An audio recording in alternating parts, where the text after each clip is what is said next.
ambalo kuna miundombinu ya maji taka ya DUWASA kupata changamoto na kukolapse na hivyo kusababisha shimo kutokea katikati ya barabara. Tumeona magari ambayo yanatumia barabara hii tuwaelekeze kutumia njia mbadala katika kipindi hiki cha matengenezo.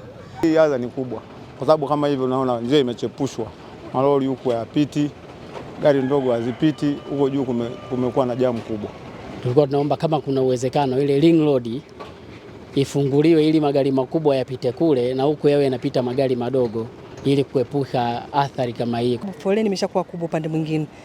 Kafanya tu kama mfano jana. Kuna ajali imetokea hapo karibu na CRDB kwa malori ya makubwa. Kwa hiyo ni athari kubwa sababu angekuwa mtu barabarani angedondokewa na nguzo kwa ile hali kwa sababu ya magari kutokupita hapa. Tunaomba tufanyie wepesi zaidi ili wafanye kazi kwa haraka. Anza rasmi jana ambapo jana tulifanya maandalizi ya kufanya mobilization ya vifaa kama mnavyoona, kuna mitambo hapo nyuma na watu pamoja na materials, lakini leo rasmi tumeanza kubomoa katika eneo ambalo limeathirika ili kuona ni kwa kiasi gani eneo hilo limeathirika na tunafanya nini ili kuweza kukamilisha hiyo kazi kwa haraka ili huduma iweze kurejea.